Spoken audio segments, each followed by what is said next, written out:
oya ntabwo ari inyungu kuri leta zunze ubumwe za Amerika ahubwo icyabaye Amerika yagize miscalculation hari uburyo sinzi imbara arebye uburyo Amerika yafatiye ibihano Burusiya yego intandi bikaba inyungu ku Burusiya Amerika ubwo n'abambari babo barunze ibihano bigera mu 1010 na ku Burusiya bwifumburira amasoko hirya gatoya noneho ibyo bo bari bakeneye Burusiya burabahenda Amerika bimwe bavuga ngo by'ubugome bwayo iheraho isenya Nord Stream kugira ngo Ubudage bufite ubukungu buri stable mu bihugu by'abambari bayo bumere nk'ubuhungabanamo ibyo byarabaye n'amaso yanyu mwarabyireberaga rero nukubara nabi bibaho ni nayo mpamvu ubona bamwe mu banyapolitiki bo muri Amerika bari against iyi ntambara bamwe bari no kwigura bakava mu nshingano zabo Amerika byageze aho uyu munsi ari iri gushyira igitutu kuri Israel ngo nireke ground attacks none se Karinja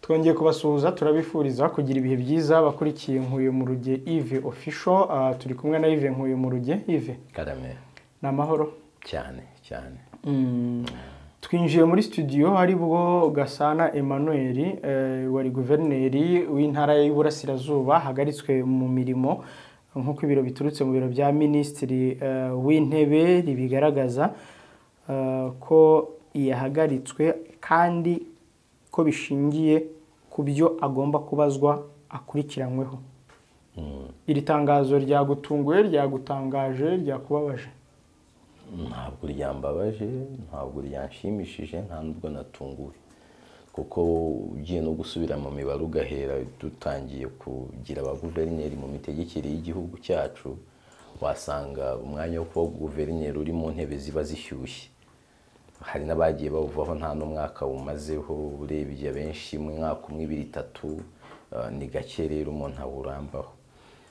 wajya kureba nko kuri Gasana we ntabwo inkota imukebye ntabwo bwaba ari ubwa mbere imukebye kuko n'ubundi yigeze kuvanwamo n'ubundi hari ibyo agomba gukurikiranwaho birashoboka cyane ko yaba icyo gihe yarabaye umwere cyangwa se barasanze nta bimenyetso bimuhama bigatuma agororerwa ku itajya Iburasirazuba icyo gihe twibutse ko yari mu majyepfo ubu kuri iyi nshuro noneho nabwo hari ibindi akekwaho ababimukekaho ntibarabitubwira nibwira ko byanze bikunze buri icyatumye nyakubahwa perezida wa Repubulika abanza kumuvana mu nshingano kandi ari byo akekwaho no kumwambura ubudahangarwa no kumwambura ingufu yari afite nka guverineri kugira ngo noneho amategeko cyangwa se abamukoraho iperereza babe barimukoraho mu buryo bworoshye ubwo nibwira ko biza noneho no koroha kurushaho yego bwisanzuye ubwo biraza no koroha kurushaho kubera yuko noneho nta nubwo aza kuba kiri umupolisi muri teni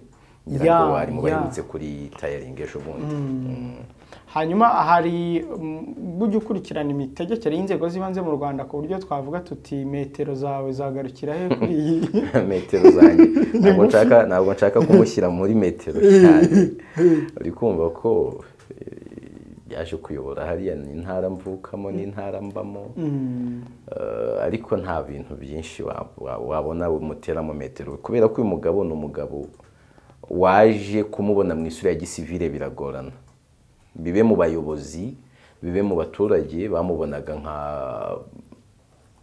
nka fandi wayoboye igipolisi cy'u Rwanda wa mwambaro we ku buyobozi bw'igipolisi cy'u Rwanda nuko yagaragaraga ni umuntu w'umunyagitinyiro abayobozi n'abaturage batinyaga cyane wagerageje gukora ibishoboka ngo abantu iyo sura ntibayimubonemo ashyira umunsi wo kuwa gatatu wo kujya ahura n'abaturage ngo abakemurire ibibazo ariko ntabwo rwose wajya kuvuga ngo ibibazo byarakemutse cyane byaba ibintu bindi ushobora kureba ukareba ibitagenda mu turere tumwe na tumwe n'ubundi ukibazo utari ku bundi intara yo bimeze gute kuko intara n'urwego ruba rukuriye uturere ariko ubusanga bije ziri decentralize mu turere cyangwa se ariho zishyirwa cyane kurenza mu ntara ariko intara ikaba iri inyuma yabo igenda iba backing nakifuza kudatera imetero kubye kuko nta makuru menshi mbifiteho niko kuri hari icyo ubona cyahindutse mu ntara yanyu y'Iburasirazuba kuva yaza byinshi byo nabonye byahindutse ku bwa Mufuruki kuko urumva cyangwa nuko nawe utari ukibamo cyane aya simpatuye se ndahaba, ahubwo hari ikintu cyabaye. Iyo urebye nk'icyerekezo uburyo igihugu cyacu kimeze, uba usanga niba ari gahunda y'imyaka 7 kongera iranahura na manda y'imyaka 7 y'umukuru w'igihugu, none wajya no kureba ukabona bimwe mu bikorwa biri aho binashingiye kuri manifesto y'umukuru w'igihugu cyangwa yamamaza ibyo batanze nk'amasezerano bizakorwa, bimwe bita binatangirana n'igihe nawe nyine yarahiriye kuba umuyobozi w'igihugu muri iyo manda. Rero rimwe na rimwe ukajya usanga n'ubundi ni bya bikorwa bikomeza ku rwego ugize amahirwe umukuru w'igihugu agatorwa uyobora, ntuhite ugenda uwo munsi byinshi byiza, iyo mishinga myiza isobanutse itangira ku butegetsi bwawe uri aho ngaho. Rero icyo gihe ntabwo ari we wari uri aho ngaho, ubaze nk'iburasirazuba amastade yubatswe atari we muyobozi, umuhanda uvigatsi bujya mu Bugesera uciye Ngoma watangiye atari ku butegetsi bwe, n'uyu munsi ntabwo uruzura, nawe uri mu bintu byatinze, ubwo sinzi nimba nabyo haba harimo ikiganza cye. Ubwo uretse stade, uretse uwo muhanda, wajya kureba ukabona hoteli yari yaragoranye ikaza gukunda nyuma y'uko perezida w'u Rwanda atowe, kandi yari yabibasezeranyije hiyamamaza 23 z'ukwa karindwi nimba ntawushije itariki 2017. Eastgate yaratashywe iri gukora. Iyo urebye rero impinduka ubwo ntanze nk'urugero muri Ngoma, ariko n'ahandi Nyagatare ya hoteli yaho yari yatangiye gukora y'inyenyeri 5, wareba ahandi ibintu byinshi biba byatangiye muri ubwo buryo. Rero bisaba uze ube creative mu bintu bifatika. Kuba creative none mu ntara y'Iburasirazuba nayo isanzwe izwiho creativity, cyane cyane mu mazina ahabwa gukemura ibibazo by'abaturage. Ntabwo mvuga mu gukemura ibibazo by'abaturage, mu mazina ahabwa kubikemura. Bakunda gutunga du creativity nk'utwo igiti cy'ibisubizo n'iki nawe yaraje afata uwo munsi. Ibyiza twareka kumuteraho metero tukazareba ibyaha akurikiranyweho. Mbajije na bamwe mu banyamakuru bakorera hariya, numva ntibashaka kubivugaho bafite ngo kuri kamera wapi. Maze kuvugisha nka 2 kandi nibo nari nizeyeho ko bampereza ibintu bifatika, ariko biranga.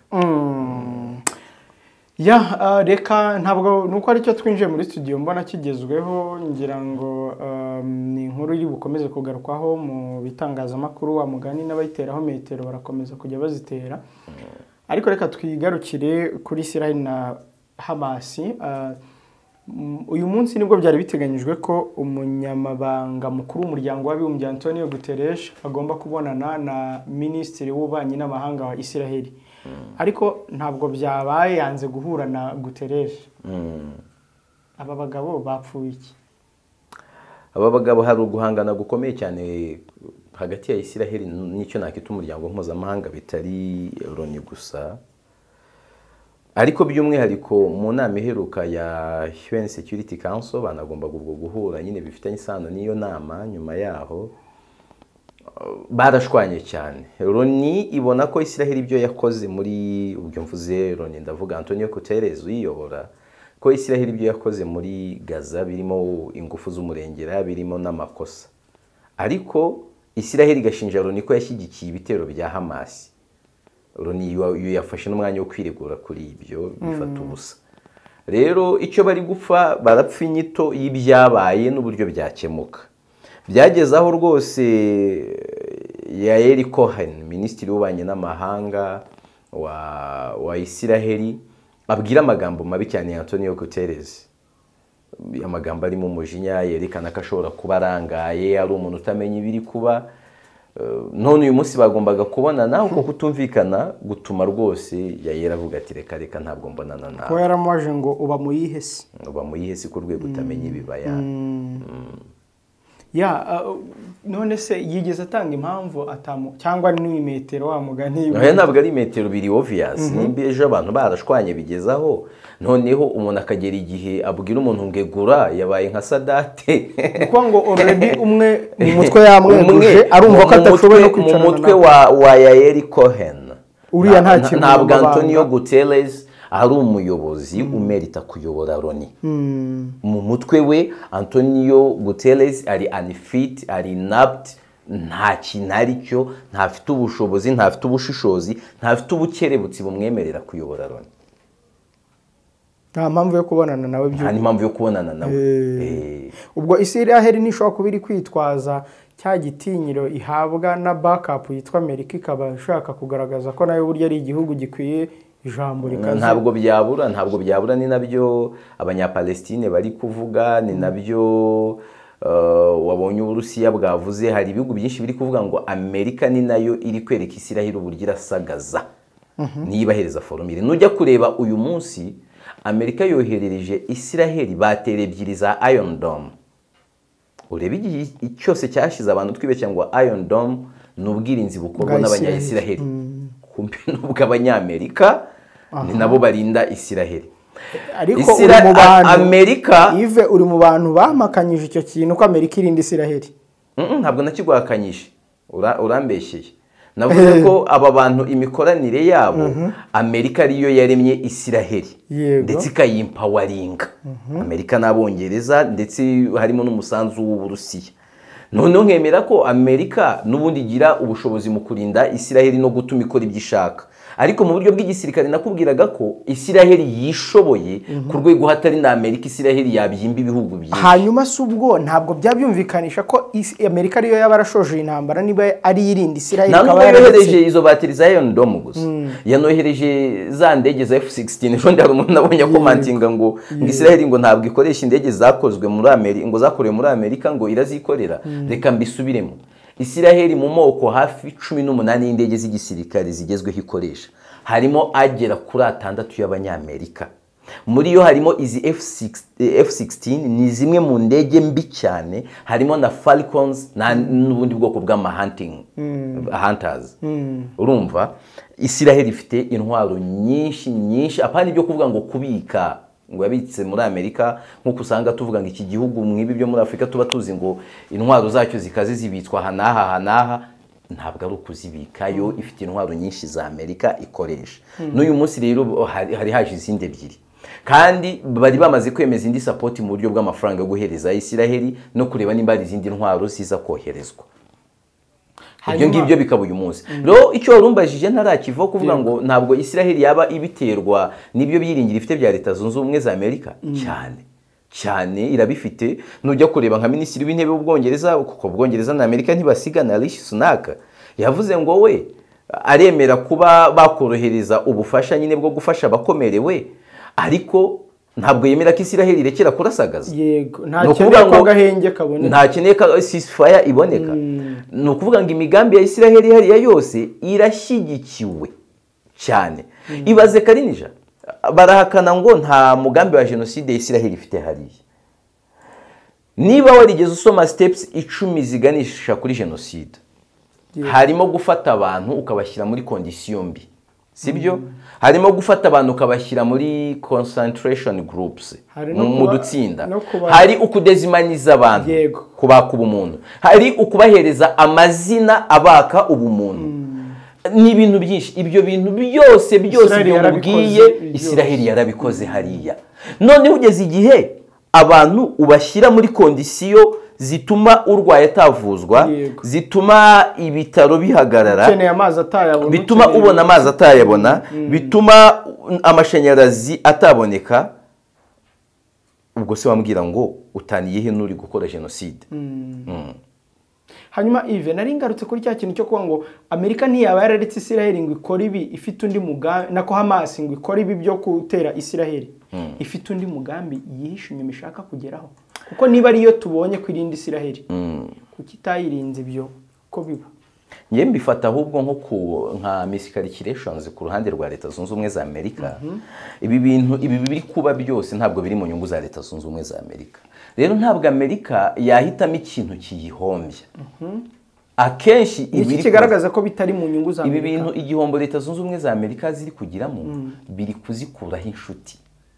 Nureba na bya bigo byari bisanzwe bitanga amaraporo meza kuri Leta Zunze Ubumwe za Amerika byahindutse. Nureba uko Leta Zunze Ubumwe za Amerika zari zimaze kurema umubano n'ibihugu by'Abarabu, ubushuti n'ibiki byahindutse. Ibi bikaba inyungu ku bihe bihugu ahubwo. Iyi ntambara ni inyungu ku gihugu cyitwa Uburusiya, ni inyungu ku gihugu cyitwa Ubushinwa, uri kumva, yanaba inyungu ku gihugu cyitwa Irani igihe cyaba kibashije kuyitsinda binyuze mu ntambara, kikayitsinda bagatsinda Isiraheli, cyangwa se kikahagarara kuri Hamasi ntibayisenye uko abantu batekereza, tubyite Palestine, kuko uyu munsi ibibazo birakomeye no muri West Bank. Nimba kuva byatangira abantu barenga 100 bamaze gupfa, ntese ubwo ntabwo ntabwo ari inyungu kuri Leta Zunze Ubumwe za Amerika, ahubwo icyabaye Amerika yagize miscalculation. Hari uburyo sinzi imbara arebye uburyo Amerika yafatiye ibihano Burusiya, intandi bikaba inyungu ku Burusiya. Amerika ubwo n'abambari babo barunze ibihano bigera mu 10,000 ku Burusiya bwifumburira amasoko hirya gatoya, noneho ibyo bo bari bakeneye Burusiya burabahenda. Amerika bimwe bavuga ngo by'ubugome bwayo iheraho isenya Nord Stream kugira ngo Ubudage bufite ubukungu buri stable mu bihugu by'abambari bayo bumere nk'ubuhungabanamo.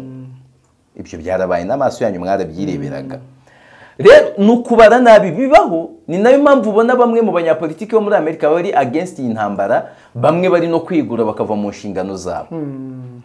Amerika byagezaho uyu munsi ari iri gushyira igitutu kuri Isiraheli ngo nireke ground attacks. Nese Karinja, twemere ko wenda umuntu yakurasheho mu gitondo ushobora kugira gutyo ukabutarabona ubushobozi bwo kwita umusubirana inyuma ngo umwirukanse. Hashize iminsi 18 ino ntambara itangiye. Isiraheli muri yo 18 ishize harimo 10 irenga Isiraheli ingabo zayo ziri well stationed ku mupaka wayo na Palestine na Gaza, zikaba zitaringira. Ukeka ko ari ubushobozi zabuze? Harimo igitutu cya Leta Zunze Ubumwe za Amerika n'ibindi bihugu bizi ingaruka ibi bintu bizagira byagira, ariko bakabitwara mu buryo stili bwo kwerekana ko Isiraheli ifite impamvu yo gukora biri. Kuko igihe Leta Zunze Ubumwe za Amerika zatinyuka kuvuga ngo Isiraheli ibi bitero mwakoze ntabwo bifite rezo, ejo Isiraheli yagaragara mu nkiko cyabicyasha izananirwa gusobanura imbere y'amateka by'igihe kirekire. Niyo mpamvu bakomeza gupushinga kwerekana ko Isiraheli ifite rezo kugaba biriya bitero hatitawe ku buremere bwabyo n'ingaruka byagize. None ni nayo mpamvu ibintu bagenda bapushinga mu itangazamakuru ryabo kuterekana gravity y'ibyo Isiraheli iri gukora muri Palestine, uburemere bwabyo. Reka nguhereze urugero, nimba ari ukwihorera. Isiraheli isanzwe ituwe kurenza Palestine, sibyo? None mu kwihorera uyu munsi ubaze Isiraheli nimba kwari ukwihorera umuntu umwe yamukubye n'abantu 5. Yego, kuko muri Palestine abantu bari gupfa bari hafi kugera ku 6,000 bamaze gupfa. Muri Isiraheli baracyari 1,400. Nuza kubarura urasanga Isiraheli yihoreye umuntu umwe kuri 5. Nubara mu bikorwa remezo uze kureba Palestine barakubwira ngo nibura 1/5 cy'ibikorwa remezo, 2/5 deja uyu munsi, kuko ejo byari 1/5 n'ibice bingahe, hafi ibintu biri hafi kwa 30 na kangahe ku ijana, hafi 40, ko babaraga 20% ry'ibikorwa remezo bya ngombwa. Iyo habarwa imisigiti 100, hakabara amashuri 100, hakabarwa ibitaro, hakabarwa ambulance, hakabarwa amasoko, ubwo urumva se uba wasize iki?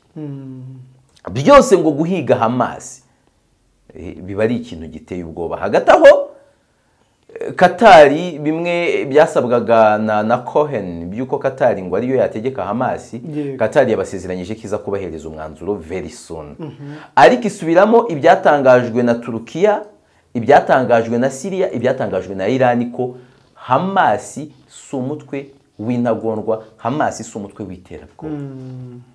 Ive uvuze Syria gato uhita unyibutsa ko uyu munsi hari abasirikare ba Syria 8 bishwe n'ingabo za Isiraheli. Zavugaga ko ziri kwihorera ngo ejo bundi muri Isiraheli harashwe rokete zivuye muri Syria.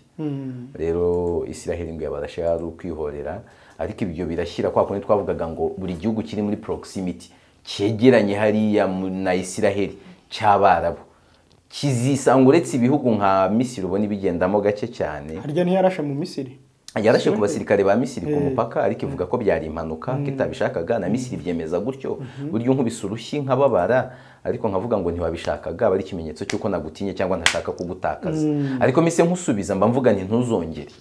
rero Misiri hariya rifite uburenganzira bwo gusubiza ikavuga iti niba ari impanuka natwe turayigize pole sorry ariko mu rwego rwo kujera umwuka neza Misiri bigendamo gake ariko ibihugu byitwa nka Jordania nayo uyu munsi yabihamije ko Israel iri gukabya ibyo iri gukora ari amafuti Syria nuko Iran yo rwose imyiteguro nayo y'intambara irakomeje Liban yo bamaze iminsi barwana na Hezbollah ku mupaka barwana na Israel mu buryo butuje Israel iri kohegereza intambara n'ibitwaro abaturage bo muri Liban begere umupaka batangiye gutabaza imiryango mpuzamahanga bavuga bati nyamuneka Israel igiye kongera ibyo yadukoze muri 2006 Israel igiye kongera ibyo yadukoze 2016 uri kumva imiryango nka Oxfam yahagurutse iravuga ngo Israel bari gukora ibyaha by'intambara ndetse bari gukoresha inzara no kubaho nabi nk'icyaha cy'intambara nk'iturufu y'intambara uri kumva rero ukabona ko Israel ibi bintu nayo biri kugenda biyivanaho abantu hanyuma Yves iyo Israel iri kubwirwa n'amahanga ikabwirwa n'imiryango mpuzamahanga Israel ntiyumve ni Israel nyabaki Israel ifite ingufu kandi ufite takibagiwe cy'inkota ikirindi cy'inkota niwe nyirayo ubugi bureba hano umunyabyago Israel ifite pare wayo leta zunze ubumwe za Amerika ifite umushuti Ubwongereza abo nibo bantu bayoboye isi abo bari rwayo bafite Ubufaransa none suragira ngo Israel bigende gute none hisanzwe barayubatse barayiremye baranayubaka mu buryo bw'ubushobozi noze mbikubwira kari wawe nkubwira ngo umuntu watanga igisubizo gikomeye kuri iyi ntambara uretse wasubizaho imipaka ya Palestine yayo na Israel ikagumana yayo mu buryo byari bimeze Israel ifuka undi watanga igisubizo gikomeye no wafata Palestine akayekipa intwaro ziri ku rwego nk'izo Israel ifite nyuma yo gukora ibyo cyarangiza akababwira ati sawa nimwongera muzajya mubasuhuza babikirize cyahita bigenda neza Yves hanyuma twabonye ibyo mu kanya twabwaba bya Rishi Sunak kuvuga ko adashyigikiye guhagarika kw'iyi ntambara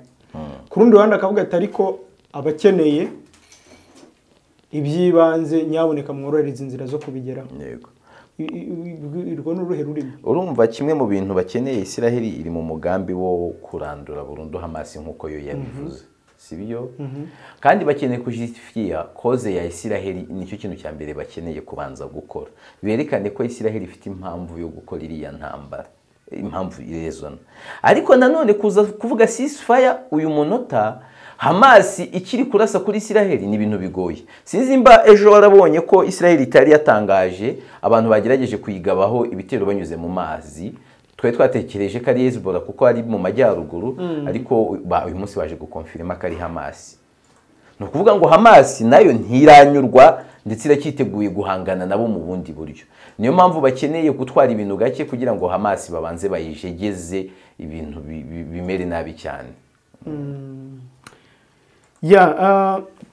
Yves Israel uravuga uti iri gukoresha gusonzesha abanyegaza nk'intwaro y'intambara yego ibi bintu irimo irakora twagiye tubibona na Putin ku ruhande rumwe asa n'ubikoresha mu ntambara ya Ukraine ingano bazigumana abanyafurika bataka inzara n'abandi basigaye Israel wavuga ko ifite abo yigiraho yababeshye ntabwo ari ukuvuga ngo ni Israel ifite abandi yigiraho buriya intambara bimwe aba bantu bo mu burengerazuba bw'isi n'ibihugu bindi by'ibihangange hari ibintu bakora bakavuga ko byemewe kuri bo ariko noneho wowe wabikora bakakubwira yuko ibyo bintu bitemewe sinzi muri kubyumva yego rero kuvuga ngo gusonzesha intambara yose aho ikagera uwo muhanganye ugomba kumushyira muri situation zimugora kandi zimugonga zituma ibintu byanga Israel rero ikikora hariya yananiwe gutandukanya abaturage na Hamas kandi koko biragoye none ikeneye ko baza gusafaringa abaturage bakubahiriza amahame yo guhunga nkuko yabisabye kandi uriko nako none biri gukora abasaga 100,000 bamaze guhungira muri Jordania abandi muri za Liban abandi bemeye kumanuka bajya mu bice bikontororwa na Israel bya occupied West Bank ibyo ngibyo ukabona ko biri gukora abari intwaro y'intambara ibyo ni ibintu bisanzwe cyane hanyuma turimo tugana ku musozo Yves wavuga ko aba bantu bose barimo barabona ibyo bya jenoside uri kuvuga bakaba ari abantu bicecekeye bagamije iki? ntabwo abantu niba iyi ntambara uri kuyigera ku rwego rwa jenoside nka ziriya etape zose utubwiye, hanyuma bikaba ari ibintu ibi bihugu byitwa ko ari inshuti z'Abarabu biri kubona, iyo ubwo Burusiya bufite veto buri kubona, hanyuma bagaceceka, aba bo bari mu biki? Si abafatanyabikorwa b'uyu uri gushyira mu bikorwa icyo uri kwita jenoside? ibihugu by'Abarabu bifite umujinya mwinshi, bifite n'amahane, noneho hanagaragara mu baturage. Icyo nakubwira nk'ingaruka ikomeye izava muri uyu mujinya ni urwango bo mu burengerazuba bw'isi bari kwikururira towards aba bantu bo mu bihugu by'Abarabu, urwango rukomeye cyane bari kwikururira, ndetse kwikururira urwo rwango bizabyara imitwe y'iterabwoba myinshi izitwa y'iterabwoba, bizabyara ibyago byinshi ku bantu bo mu burengerazuba bw'isi, ndetse bishobora no kubyara kubura abaparteneri rimwe na rimwe. Nk'ubu uze kureba Turukiya na Isiraheli ni ibihugu byakomeje kujya bishwana kenshi, umubano ukaba restored 2006, 2016 na ryari. Uyu munsi perezida wa Turukiya Recep Tayyip Erdogan yabwiye abadepite ko bari bafite gahunda yo kujya muri Isiraheli kugira ibyo bayumvisha no kuganira uburyo ikibazo cyakemuka, ariko urwo rugendo bakaza kurusubika. Nibwira ko icyatumye Isiraheli ishobora kubagora kuri urwo ruzinduko nubwo atabakiriya ni ikibazo cyo kuba bazi neza ko Turukiya ishyigikiye Hamas. Icyo kintu niko mbitekereza. Ukabona ko Minisitiri w'Intebe wa Isiraheli afite abantu biteguye kwakira, afite n'abandi ataza kwakira mu buryo bworoshye muri iyi ntambara. Akeneye gutega amatwi Amerika, akeneye gutega amatwi Abongereza, akeneye gutega amatwi Abafaransa, ariko ntashaka gutega amatwi ibi bihugu by'Abarabu. Nyamara nibyo bya mbere bibangamiwe n'ibiri kuba hariya, ni nabyo bya mbere bishobora kongera ikibazo hariya, umuriro ukarushaho kuba ikibazo. Nibanze gutega amatwi Recep Tayyip Erdogan, none Arabia Saudite ikabikurakariye, Jordan ikurakariye, Palestine irakaye, Libani irakaye, erega nizo za Misiri ntiwambwira ngo zirishimye. Utekereza se ko uzabaho mu isi idafite abaparteneri, uzaba udafite abafatanyabikorwa? Uzihaza mu gisirikare n'ibyo uzabaceka tubareke izo ngufu zazigira, ariko se uzihaza no ku mavuta, uzihaza no ku biribwa, uzihaza naho gusohokera? Nowe. Niyo mpamvu nibwira yuko ubona ibihugu bishaka ko hashakwa ikindi kintu gikorwa mbere yuko habaho ziriya ground attacks. Gusa njye mfite impungenge ko Netanyahu ubona ko igihugu cye kiyumva nk'igikomeye no kurenza amabwiriza n'indi miburo itangwa, mfite ubwoba kazazitangiza, kandi ziriya ground attacks nizitangira nibwo tuzabona icyerekezo gishya cy'ino ntambara. Ive, twasoreza kugira ngo dukomeze tunakurikiranire hafi uko bikomeza kugenda byegera imbere. Yego, reka ngushimire cyane. Yego, wakoze cyane namwe abadukurikiye.